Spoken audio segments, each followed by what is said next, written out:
What is going on, comic fam? It's your boy, the Bearded Comic Bro, and I am joined by comic creator Nate Powell. Welcome to the show. Thanks for having me. Glad to be here. Yeah, I'm excited. We got to meet up at Columbus Crossroads, Cartoon Crossroads in Columbus in September, October, and I went to your booth. I was familiar with your stuff with March and Ron, but then I was looking at some of your stuff and I got save it for later.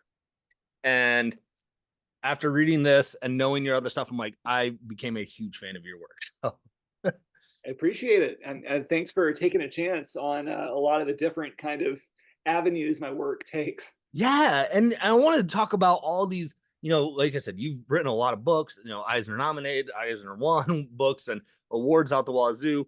But how did you get into comics and cartooning and things like this? Was this something that you always gravitated towards as a kid, or was it later on life? Yes, in short, it was always there, Mm. just slowly like pieces falling into place. So I was born in the late 70s and I got into comics as a 3-year-old in like 1981 because the Hulk, Spider-Man, and Wonder Woman were all on TV at the same time. That was my in. And I started reading comics at the same time. The oldest comic, as far as I know, the first comic I ever got was Incredible Hulk 271, which happens to be the first appearance of Rocket Raccoon. So I was a little surprised in my 30s or whatever to be like, oh, Rocket Raccoon is like making waves in pop culture. How strange. Right. Um, and so around that time, as a 3, 4-year-old, I also just got really into drawing. However, I never put two and two together that I should try drawing comics until it was like the end of 6th grade. And my best friend Mike had been drawing comics for a couple of years already and had been working on stuff at his house. And basically, it was one of those moments where we were reading comics together. And it was like a simultaneous exposure to thrash metal and X-Men, like all on the same day. Anthrax, X-Men, and Mike actually uttering the words, we should make comics together. And I was like, oh, why didn't I think of that? And like that really was one of those moments where my path was cleared for me in life. And I was like, this is what I'm going to do. Yes. So you started to have these, influences. You're always doing this. You're like, hey, I'm going to do this. So once you kind of figured out that was your path that you wanted to create, you know, where did what were kind of your steps to get to obviously where you're at now? But like, what were some of those early steps to get your foot in the door of creating? You bet. Okay, so basically during 7th and 8th grade, we were like lifelong, X-Men lovers, and like so all of our work at the time, like we penciled and wrote probably 200 pages of a superhero book that as 7th graders we didn't realize that like maybe having Magneto and Sunfire as characters in the book wasn't the best idea for being able to do something with it. But thankfully his uncle was like, hey, you guys, if you have any other ideas that don't have copyrighted characters, use your own and you can actually publish copies of the book. And we're like, oh, we can. So we had another older project that was on the back burner. And we're like, let's just put all of our eggs in this basket. And so we worked really hard over about the next 8 or 9 months. And then, in September of 92, we self-published the first issue of DOA, which was like a dystopian guns and boobs, anti-authoritarian superhero comic. And like that sort of crosses over with Mm. falling into the punk subculture and sort of creative community as an 8th grader, 9th grader. So while we're making these, dystopian superhero comics, at the same time, we are getting into starting bands and we see people our age and a little bit older in our town printing copies of their own zines, sometimes their own comics, as well as tapes and records. And so that was sort of like a proof of concept. Although then those streams didn't really cross for a couple of years. It took until we got less interested in superhero comics to realize or to speak for myself, to realize like, oh, these things I'm writing about in zines that are a little more personal or they're more locally minded, or they have more to do with music and less to do with superpowers, I was like, I can make comics about that too, and it doesn't have to be a separate thing. So, like in pre-internet Arkansas, I really didn't have much awareness of comic books that weren't superhero involved. So that was another slow crawl.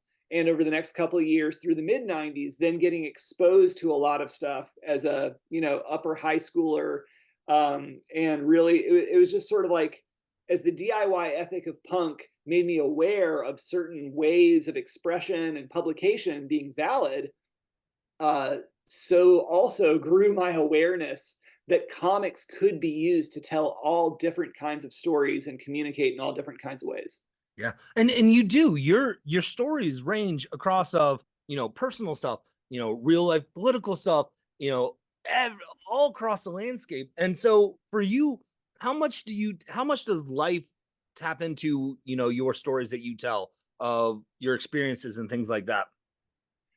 In general, I'd say like whether it's fiction or nonfiction, there is a strong thread of personal connection that goes into everything.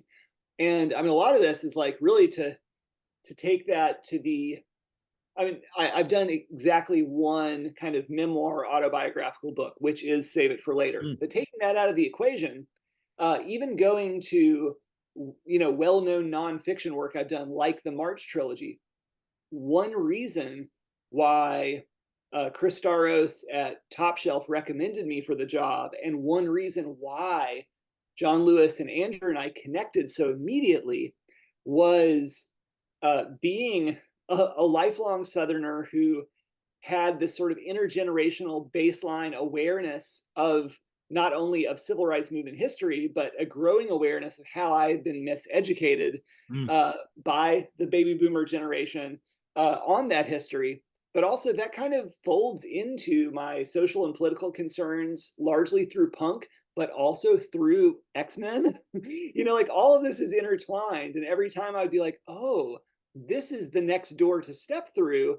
It was almost like I felt like a confirmation that so many of the interests that had led me to certain kinds of superhero storylines, certain kinds of personal expression in bands or zines, all of it was still kind of going back into a new shape yeah. by doing March and being able to like bring out a personal side of this history, or making weird kind of magical realist fiction, but being able to inject a bit of my personal experience and point of view into this fictionalized landscape.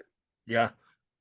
And it's done so well. Do you as an artist and a writer, but I guess more on the art side, is there someone that kind of inspired or a style that inspired, your art form? Where did this kind of how did you discover how you wanted to, create? Yeah, well, still to this day, I think when I'm like in my happy place at the drawing table, making work, no matter what book that is, there's always like a little bit in the back of my head that is always aspiring to be some combination of Arthur Adams, Michael Golden, and Bill Sienkiewicz. That's sort of like the original trifecta that showed me the path of like, Mm, this is how I want to express myself, and this is what I value about line and touch and flowing through the page. So those are my main three that I kind of harken back to. Uh, I'd say the artists who really sort of blew my concept of limitation out of the mm, water as a older teenager, young adult, and helped me kind of break away from some of the like big two superhero limitations of storytelling would be like Chester Brown's I Never Liked You. That mm, was a fundamental book for me in terms of showing me a new way of doing things. Also, the wordless graphic novel Flood by mm. Eric Drucker that Okay. came out in 1992, done with ink, but a lot of it feels like scratchboard and woodcut. That was incredibly instrumental in showing me a different path. I'm looking off camera here. Eh, At, I'd say those are the top two yeah. that were really my breakaway examples of like how wide open approaches to style and storytelling could be. Yeah. Because you do in your work, like obviously March and Run, like those books were very more had to be not as fantasy aspects, elements and stuff because of the story that was being told. Of course. But even probably a little bit, we'll save it for later. But some of your other stuff, you're starting to see this kind of more fantastical Yeah, way. fantastical, I believe. Yeah. Yeah. Um, but it just is really cool to see that, and of like you said, that borders have been broken, kind of seeing where the art can inspire you to not maybe do what is like, oh, I have to do it this certain way. You bet. And at the same time, one reason why that does work is because I'm also a big fan of limitations, of like Yeah. understanding where your parameters are, where your limitations are. And I think, like, to paraphrase or butcher someone else's quote, that limitations determine style. Um, but for example, like I have a lot of free form, very kind of like musical rhythms with my solo fiction, like going from page to page. Mhm. It operates with a very different kind of pace and cadence that's very musical. But around 2012, when I devoted, 5 years of my life to drawing the March trilogy, uh, basically honing an entirely different set of storytelling skills that Mm. focused on concreteness and clarity. And not only, like, while I was doing that, did that allow me to kind of nail concrete storytelling uh, requirements within that story, but because there were such strict limitations into us together being able to execute that narrative effectively, it gave me sort of like an enhanced awareness of where any kind of weirdness might be able to shine in the storytelling in March.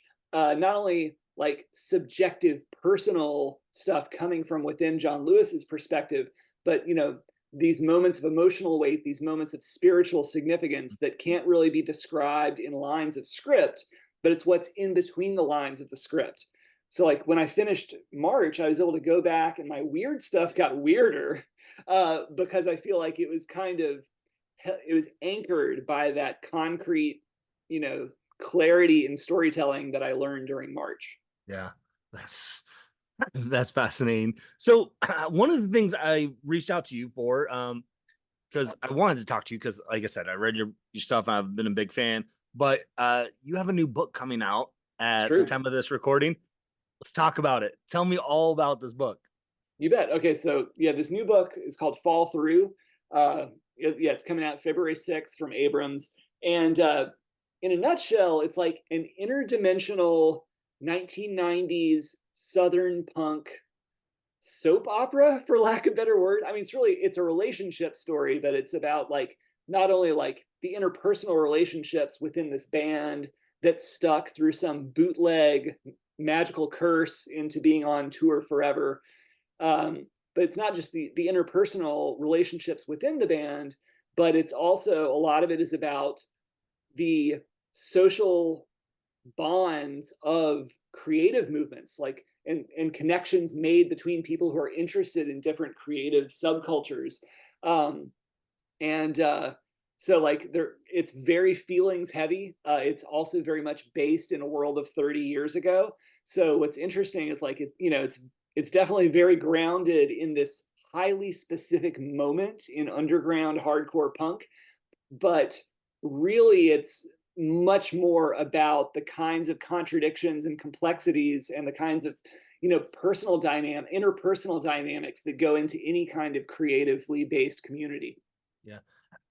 How long have you been working on this book? Because I feel like it's got to be it's these are processes. There's not single issues comics that are being told. Like For sure. it's in depth a lot more. Not saying that those aren't in depth, but the length of them. Oh, you're right. It's a completely different way to structure your time and Yeah. structure thinking about how to actually produce these stories. Um, in general, like, a graphic novel will take me 2.5 or 3 years from start to finish to do. But really, like, only about the last year of that is actively, like, inking, lettering, coloring, and correcting things at the table. Like, still 75% of my time is spent while I'm inking some other book or Mhm. whatever. I'm writing and penciling the next thing. So what's funny is, yeah, the roots of Fall Through come from a fictional. Basically, I made up a fictional first Arkansas punk band, this band Diamond Mine, 10 years ago in my sketchbook, uh, as an homage to some other friends of mine. But they wound up coming out in this 2018 book of mine, Come Again. And basically, they kind of Boba Fetted this book. They're only in a 10-page chapter. Their appearance has no relevance to the rest of the story, like within Come Again. But as soon as they were done, I was like, that was so fun. And I was like, I can't believe I have to say goodbye to these characters. And so slowly over the next couple of years, I was like, I've got an idea to like blend all these reflections on my life playing and touring in bands and being a part of punk and everything. The story for Fall Through kind of emerged. And basically I spent the entirety of the pandemic doing Fall Through and doing the nonfiction parallel book, Lies My Teacher Told Me. So it's been a very intense process. Yeah, and you are always working because again, like Save It for Later had to come out right after the pandemic or kind of during Oh yeah, it was right processing. at the peak of the pandemic. Yeah, I actually thought I had finished that book in January 2020, and I thought I was like, that's it. I said everything I needed to say. I made sure it was like bulletproof enough to survive like whatever the electoral outcome would be in yep. fall of 2020. But I was like, it was like January 25th, 2020, and I was like, well, here's the book for you guys to work on edits and stuff. And then yeah, like the world shut down, and by the summertime, there's one chapter in that book called Tornado Children Mm. that sort of like it had to be used to sum up all of 2020 up to that point, including uh, kind of reckoning with the loss of John Lewis on Yeah. a personal level and also its context with the nation as a whole.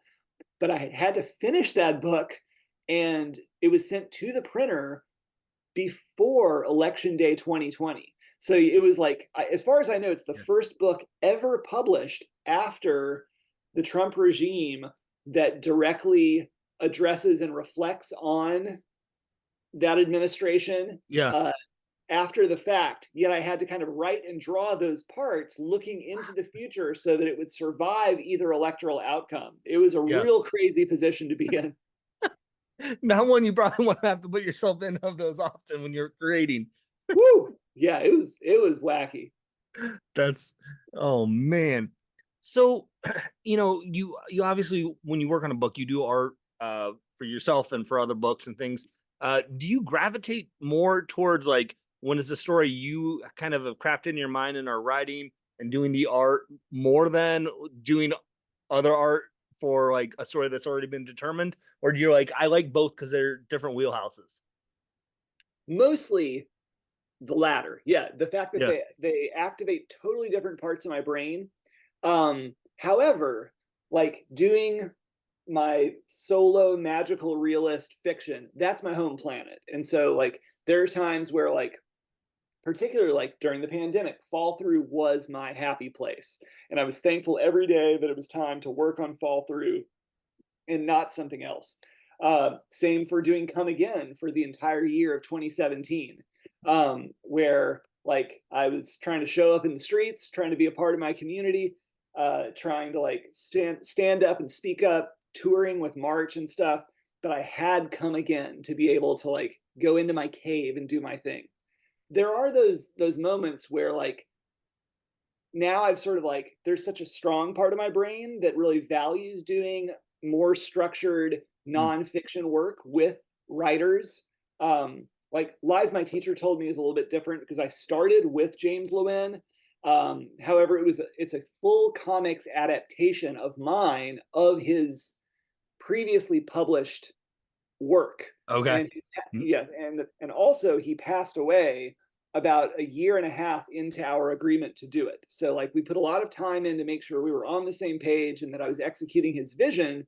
Um, and at the same time, I found myself in another one of those positions where I'm like, I need to take this across the finish line Right. for my collaborator who is no longer here. Right. So yeah, it's a completely different sort of set of considerations and a different kind of meaning and value that comes from the process of creation. as a as a writer, we've talked about more art so far. As a writer for you, do you have when you have an idea, is it something that like you instantly write down? Is it something that you just let marinate for a little bit? What's that process for you as a writer? What has worked so well for me for my entire adult life is just being a sketchbook dude. And basically, like, I used to do this much more because I was like very much like a 1990s punk journal writing, zine making youth. Um, and so like I don't really write in a journal aspect in my sketchbooks anymore, but the habit has really maintained itself. So in general, yeah, like it might take 7 or 8 years for an idea or for a little scene to kind of germinate and grow into a book. So yes, I try to like make a habit so that when I get an idea for a scene, for a little vignette or moment, that I write it down, and every couple of months I'll try to like go back through the pages of my sketchbook and get all of those little notes and just make a list of like, oh, here's what I have. And then by looking at them, starting to see if there's something that connects them all together. And sometimes, yeah, that can happen like, and it could take, yeah, several years to realize that there's actually a definite direction that's happening. Right now I'm penciling this book Diana, which is it's the follow-up prequel to Fall Through. And when I finished Fall Through, I was really bummed out for several months because there was no additional story. That was the end, and I was like, oh, I'll never get to draw those characters again. And like 6 months later, I came up with one scene in my head where I was like, oh, I was like, I should have put that in the book, but I was like, maybe I'll just draw it as like a little 10-page story for me, and maybe I'll just put it online or make a mini comic out of it. And I tried for a couple more months to be like, I wonder if I can come up with any more scenes and flesh something else out of this. And it looked like it just wasn't happening. I'm like, oh, but then it's like, it's weird like having just a totally different sense of time flowing when you're doing long form work. Yeah. Because I just needed to wait a couple more months. And then all of a sudden things just started clicking everywhere. And then I found myself every day last summer, just like eating jalapeno chips in the backyard and just furiously writing this new book that just basically like jumped in my lap when I thought there was nothing there. So there are always times for surprises. Hey, you had me at comics and now you have me at jalapeno chips too. Like I'm Oh like, yeah. yes, people. Do you have like this Fall Through seems very heavy on the musical side. Is that something that like when you are writing or drawing, you listen to music, or are you like, no, I can't function that way. I have to be quiet. Like, I listen to music constantly when I'm drawing. Um, and I'm actually not even sure if I'm writing, because writing happens at weird times. But yeah, I do constantly listen to music when I'm working. For something that is rooted in kind of a specific musical moment, like doing Fall Through, there were times where like for an entire week while I was drawing, there would be like I would find myself like only listening to like 1985 to 95, second and third wave, uh, you know, emo hardcore or whatever. Or there would be times where, like, for an entire week straight, I would just listen to one ambient electronic album on repeat for 5 or 6 days straight. Like one of my go-tos is by this guy, this person, OK Okumi, and there's an album called Alpine Sequences. I can listen to that album indefinitely, and it just keeps me drawing, keeps me writing, and it basically keeps me in a flow state. yeah. So yeah, actually, I tend to lean much heavier on ambient electronic music. Oh wow. That's now I'm like, I've you've seen me have my pen. I've been taking Oh notes. I'm yeah. like, I'm like, I'm like, all right, I need to read Flood. I need to listen to this. I need to go to the store and pick up some jalapeno chips. Got that right. Yeah. Is is it hard for you as a creator, especially when you with the books that you're doing that you're investing so much time into it, and so that like there's such a length of time from when you're done with it, like you're already working on a prequel for this one that hasn't come out. Like, to wait for reception, to wait for response of like what people's thoughts are and stuff. Like, how is that for you as a creator?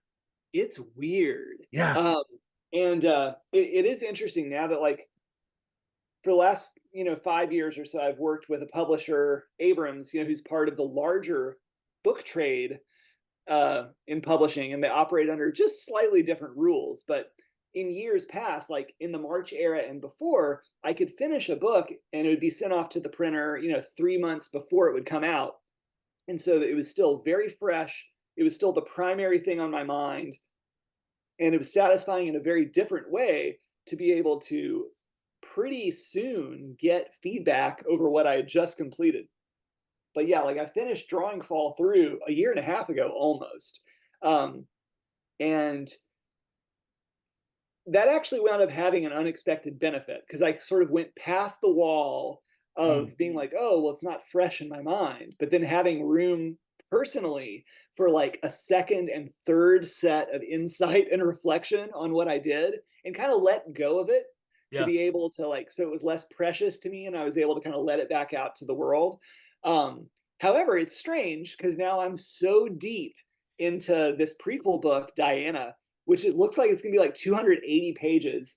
And it's so vast and so just like the feelings are so raw in there that I'm actually like, as Fall Through is about to be released, I'm having to remember to like, oh, right, that's not even in this book yet. There's this whole ocean of other stuff that shaped these characters and brought them to this moment that literally only I know about. Like I haven't even told my wife about some of the like stuff that's like popped into my head. So yeah, it's a weird thing, but it also helps keep that sort of like fluid sense of vitality with the characters. Yeah. Where I'm like, okay, and sort of like the joy of doing a prequel is where the story is going to go, and it's just a matter of being like, oh, where's a moment to kind of enrich this or plant a seed that pays off later in a book that people are about to read. Yeah. It's been really fun. Like I've never thought about a story in that way, that like there are signposts on the road that people can see now, but they not may not interpret them as a signpost yet. It's been super fun. That's so neat. So as we're, I want to respect your time. Where can people get Fall Through and, check it out and experience this? You bet. I mean, so it should be available pretty much everywhere in the physical world, Mhm. and online on February 6th. My website is basically nate-powell.com. It will redirect you to seemybrotherdance.org, but that's legit. I just, I'm technologically stunted, so I haven't figured out how to like completely replace the URL redirect. Anyway, so yeah, I'm also like, I'm sending out signed mail orders as people order them now, which has been super fun. That there's like, like 100 people out there who have already read the book. And it's kind of nice to get that early wave of feedback and stuff. Yeah. So yeah, nate-powell.com. That's my jam. Nice. And, is there, obviously we've talked about Fall Through. You mentioned your other book, the lies that you've been working on. Yeah. Uh, is there anything else that that you have out right now that you want people to check out, or is it really right now Fall Through, and then These days, it's been wild. Yeah, because I'm about to have two full length books released in the span of 2 months. So it's like I haven't released anything in 3 years, and it's nice that that's about to be over. yeah, Um, and so yeah, there's plenty to talk about as spring moves into both of these new books. But yeah, like Lies My Teacher Told Me will be out April 16th from the new press as well. very cool. And that will probably be banned on day one in multiple states. So So prepare yourself for the immediate backlash to undiscussed parts of American history. naturally, because it'll be banned before people can even read it, and people will be up in arms before Indeed, they've even checked it out. That's because that's how it's gone. corrupting the youth. Yeah. So, well, where can people follow along with you of what you're working on, what you're, when Oh books are yeah. coming out, and so that way, obviously, your website, Oh, is yeah, social media. my main presence on social media is on Instagram. So my handle is See My Brother Dance, and there I am. And in general, besides like regular hyping books or whatever, I will be going on tour in the physical world in these little stints. So yeah, I'm going to do a mid-south loop in February. I'll be hitting a lot of our Midwestern region, Yep. especially in April and May. And then I'm definitely going to in Columbus Space and CXC. I'll go to SPX in the DC area. Hopefully go to Cake in Chicago. Kind of waiting on that one. Yeah. So yeah, I'll be out there and just doing my thing. Nice. Well, I'm excited to pick this up myself, and so next time I see you at one of the conventions here in Columbus, we can talk more about it. You bet. I look forward to it. So, well, Nate, thank you so much for taking some time out of your schedule to just talk about comics with me. I'm grateful for it. And with that being said, gang, hopefully you can find some time to curl up, grab a book, and nerd out. You got that? What's life without being able to nerd out for a while? That's right.